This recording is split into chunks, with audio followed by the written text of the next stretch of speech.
Welcome, everybody, to In Off the Bench College Baseball tonight. I am Jim Cross. I'm joined, as always, by Daniel Ball. Daniel, 3 amazing days of action. It's not over. We got rain delays. We got action tomorrow. It's crazy. It's college baseball season. Like they say, Daniel, some people do drugs. Some people watch college baseball. But we got to start with the number one team in the country, Daniel. They find a way no matter what. Yesterday, Dalton Bargo, Hunter Inslee, Dylan Loy, and then you had guys like Andrew Fisher and Cannon Peoples who were hitless yesterday. But today they were money. And, of course, your man, the rubber man, out of the bullpen, Nate Snead, get it done. So Tennessee takes the first 2 games. Hits that deep to right field. And they will watch it fly into the bullpen. Hits that deep to center field. Hall to the wall, and it's gone. That's it. Deep to right, and it's long gone. Daniel, they're not in the Mickey Mouse ballpark, and let me be clear, that Bargo bomb, that right fielder never moved. Well, they're hitting the ball out of the stadium, dude. I mean, it's unreal the way they're unleashing power, and they had some very timely home runs this weekend. And really just good passes. There are some pitches that South Carolina's just throwing and the ball is running across, the middle of the plate, which you can't do. But a lot of these pitches, Tennessee's just putting good swings on. But I got to take you out to just this wild scene. All right, brother. Liberty and Jacksonville State, it's crazy. Outfielders, so left field and center field, neither one, the guys that normally play are in there. But it's okay to me because it's one of those things that gives other guys an opportunity. But look at this. Look at this. It is unbelievable, Jim. Unbelievable, because he throws one pitch, they meet about it, and they deem him ineligible. So tell me, how is he ineligible? Is it the wrong number? Is it the wrong player? It feels like preparation at home, you definitely wouldn't make this mistake.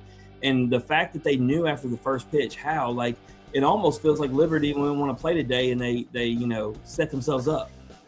He said, you know what, there's some basketball, there's some other good baseball games on. We're good. We'll just get an easy day today. We're trying to watch Tennessee, South Carolina ourselves, you know what I'm saying? I'm telling you, but speaking of mid majors, you think where do you think I'm taking us?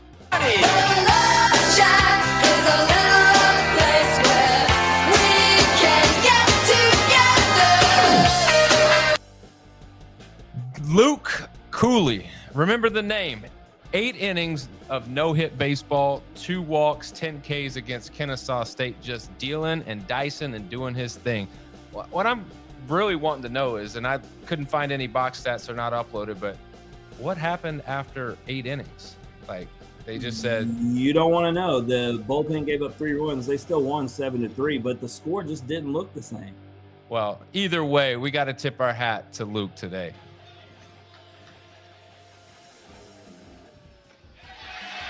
Got him.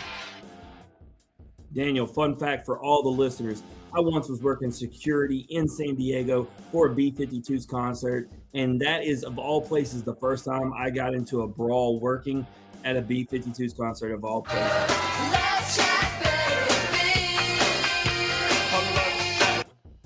All right, now we got to go to Baton Rouge, where they actually did play baseball at one point. So, Daniel, I'm obviously there. Thursday night was absolutely electric. It was a slugfest, back and forth grind. But in the end, LSU takes it. And then the next game, the one where everybody waited in 3 hours pitcher's duel, we had 2 in-off-the-bench guests going head-to-head. It was an absolute pitcher's duel. But in the end, it was our guy, Ethan Fry, who was the difference. And then, of course, Payson Evans closed the door. Probably the best freshman pitcher in the country that's closing things down. Daniel, he's got ice water in his veins. There's a lot of bullpen issues with LSU, but there's at least one guy that I know is a mainstay. And Anthony Ianson with his 12 Ks yesterday, grinding through. Very impressed. I call him in off the bench guest, Daniel. We got him in a couple weeks. Can't wait to talk to him. Pico Con, you did your thing, man. Unfortunately, you played for Mississippi State. The 1-2 to Sullivan. He chased it way outside here, but certainly looks like he is good to go as he lands this one deep to left field, into the left field land. A 1-2 delivery. Swing and a miss. Struck him out. Boy, hey, Fry never sells you short, man. If he's going to hit a home run, it's going to be an absolute nuke. He's gonna. It's almost like he's on the wrong team. I think he needs to be on Tennessee, right? I mean, there was a thing that said, who hits balls harder than Jared Jones from LSU? And I was like, his teammate. I mean, you kidding me? Definitely. Oh man, what a weekend for the Georgia Bulldogs, man. Friday night, Colton Smith, 5 innings pitched, no hit, 8 Ks, gets the job done in a big conference matchup. Colton's 6th strikeout. And so today they go, you know what, Charlie Condon, come on back, brother. We need you. We need some feels. We need everything that you got, the energy. You're going to throw out the first pitch. Throws out the first pitch, and the rest is history. Deep into the air and right. A 3-run shot to end the night for the... Daniel, I tell you, it's crazy. We picked Georgia to go to Omaha, and yet somehow I'm sitting here surprised that they're winning games at the rate they are. I think it's because it's the way, Daniel. They lose Condon, they lose Collins. We're thinking that, this is a Wes Johnson team that brought in a lot of pitching. We're thinking they're going to win via pitching, and here they are leading the country in runs and home runs. I mean, this is a telling series, really, more so for Georgia. All right. Now we're putting them in the category of being for real. Auburn, I still think, is in the category of for real. Like this weekend, if you're a baseball fan going to this series, you got 52 hits and 38 runs collectively between the two teams in 3 games. That is unreal. You're not going to get that every weekend. So be appreciative of it. But really, you need to elevate both of these teams in the SEC because it's going to be tough to out-hit these guys. Yeah, and shout out to our guy Ike Irish hitting multiple bombs today. Had himself a day, just overshadowed by a really good team. Like you said, Auburn is somebody, if they're on your schedule, don't look at this and see that they got swept. Know that you got somebody who's for real. So SEC, I mean, other than a couple teams, we know that they're at the bottom. They don't ever make the clips here, Missouri. It is what it is. But let's talk about another SEC battle, Daniel. You were a coach, you were a player, man. It's all about preparation, and the way you prepare usually matches the way you play on the field. And look, man, I can't say enough about Vandy and the way they do things. Their stadium was an afterthought and how they designed it. But Daniel, I don't even know how to describe it.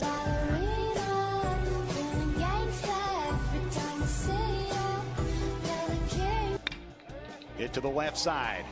Back in the hole. Aloy out at first. What a play. Look, I just want to prepare like that guy does. Look, defense, offense, Aloy is absolutely ridiculous. Arkansas is good. Look, if I got them at number 2, Daniel, they're good because there's nothing I hate more than elevating Arkansas. What is Vanderbilt doing?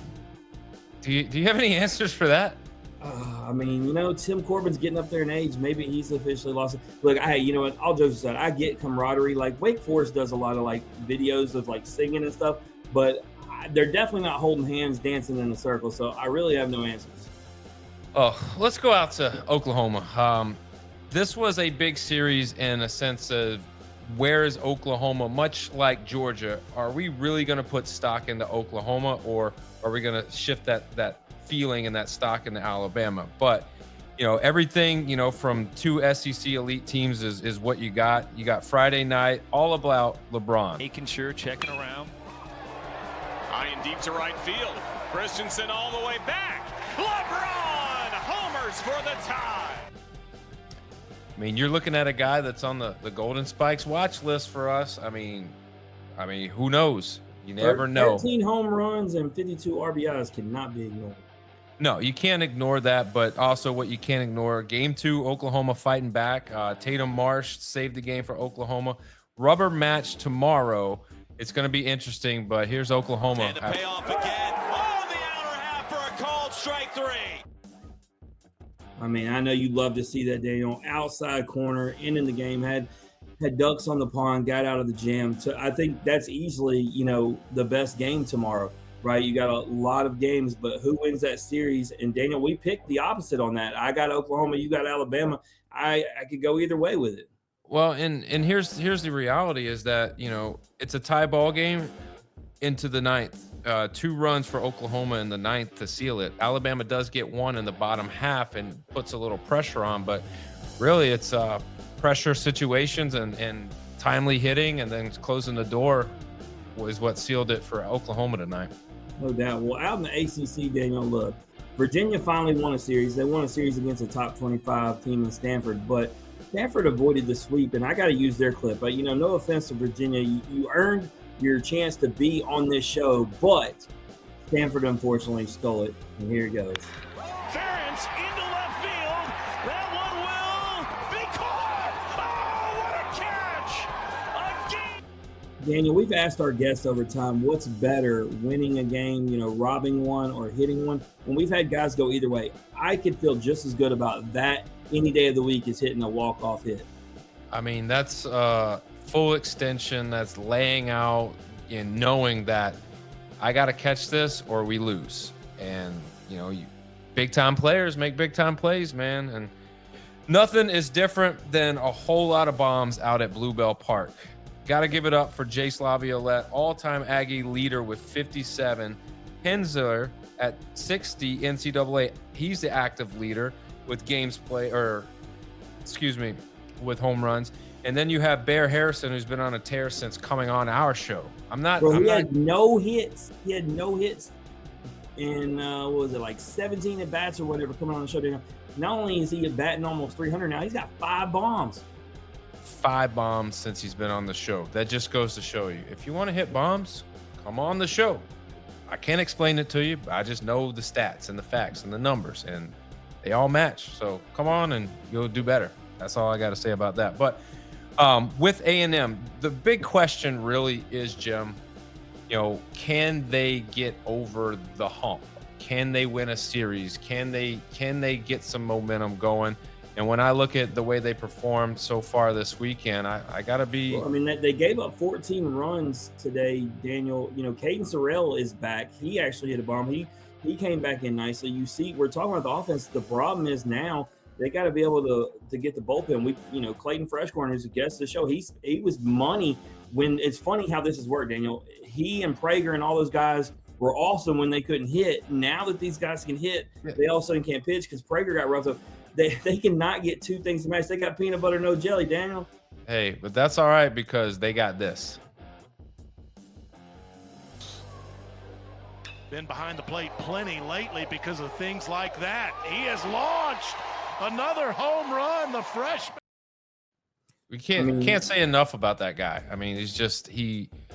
Whether he's doing well or he's not doing well, he's going to give you everything he got. And he's the epitome of the guy you need for the clubhouse and the team that's going to be a vocal leader and a guy that's going to take everything on his shoulders and expect to take everything on his shoulders and not complain about it one bit. Yeah, when you look, Daniel, I still expect them to take tomorrow, and I still expect them to get right. I'm obviously going to see them next weekend in Nashville.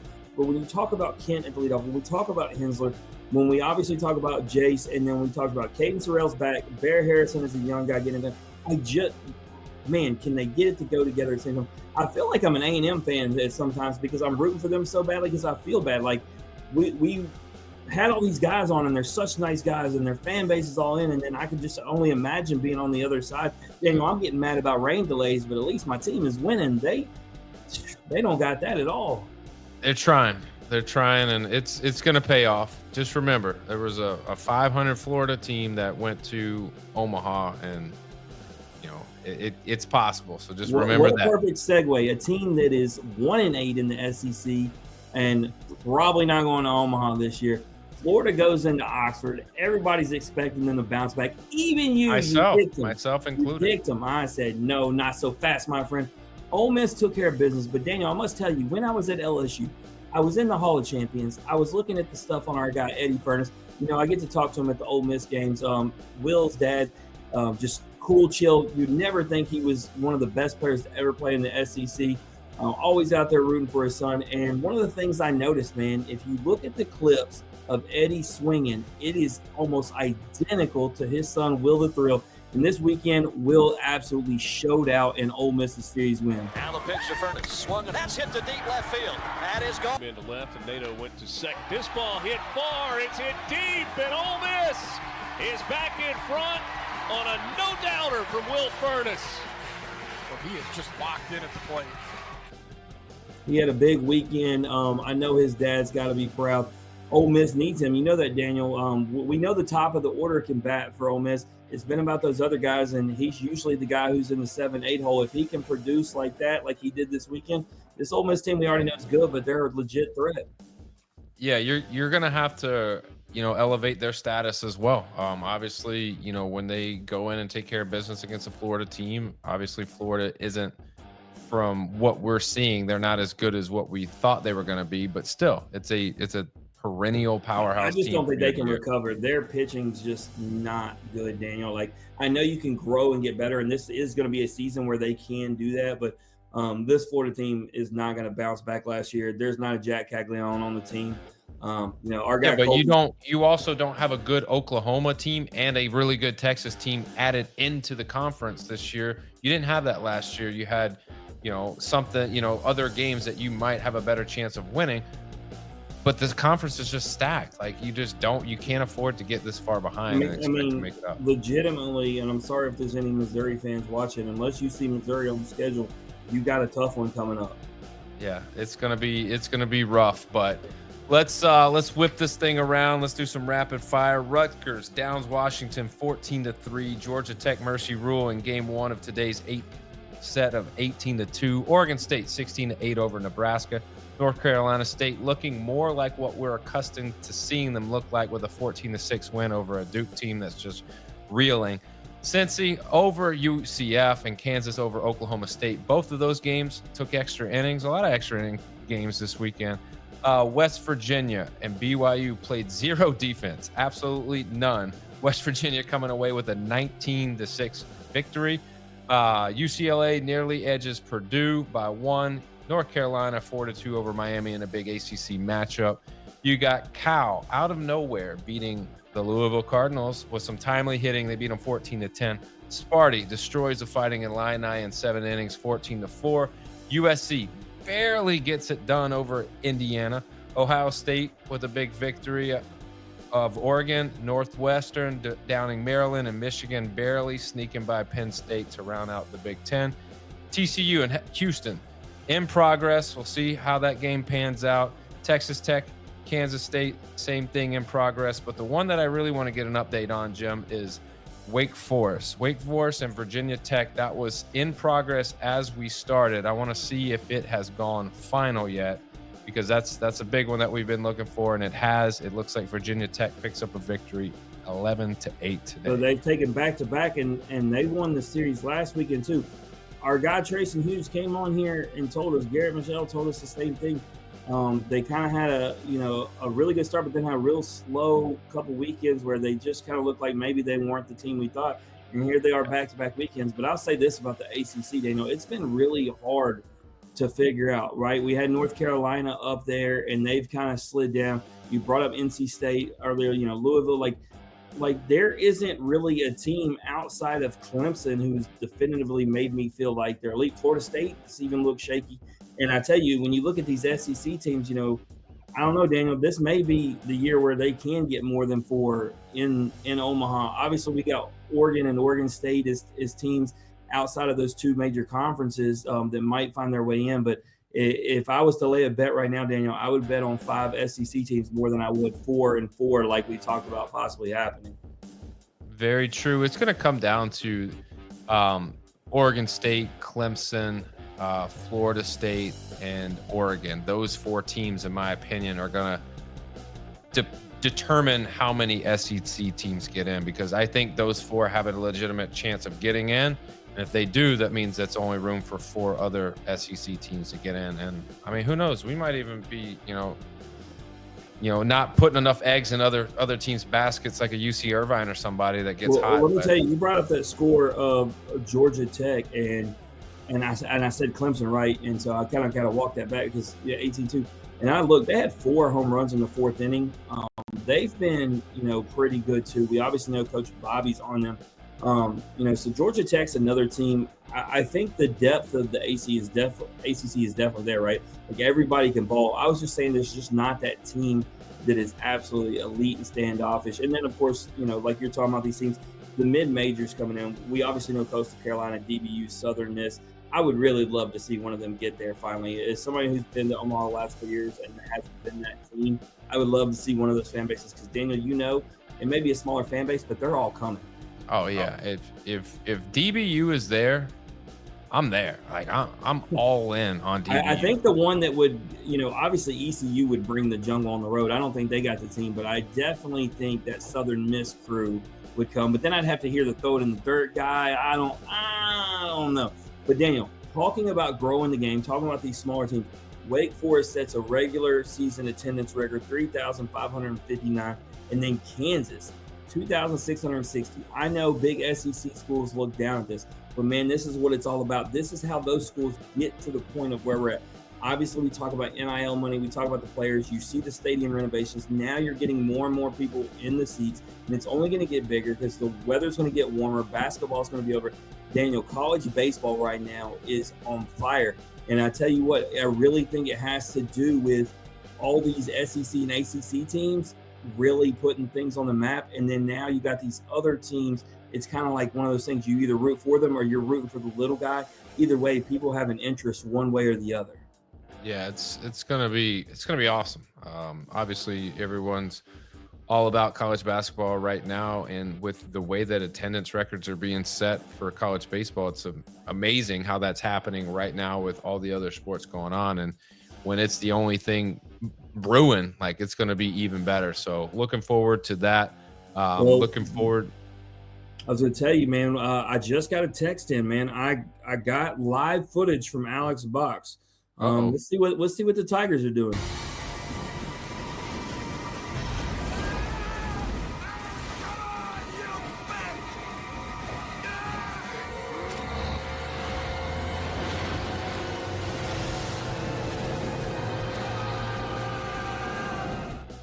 Now, all jokes aside, Daniel, great clip because I was there last night. You see it tonight. 9:30 start time right now. These fans are being put through it, Daniel. I hate to call out my people, but LSU handled this terribly. Softball was going on last night at the same time. Today, I left there this morning, Daniel, right? I know it's an odd thing to play at like 10:30 a.m., but it was beautiful and there wasn't a cloud in sight. Play the game, man. I promise you, a lot of these people would rather get out there at 10:30. Hey, if it's your late night crew, Daniel, get some mimosas, whatever. I know they don't want to be out there at 9:30 sitting in the rain. No, you got to get that game in whenever you can. Like, you can't push it till later and hope for the best, because you end up needing your rowboat and your sailboat and your poncho and your umbrella to wait it out. And nobody wants to do that. But Jim, another good episode. We got a lot of baseball action coming up tomorrow, so we will see y'all next time. We're out.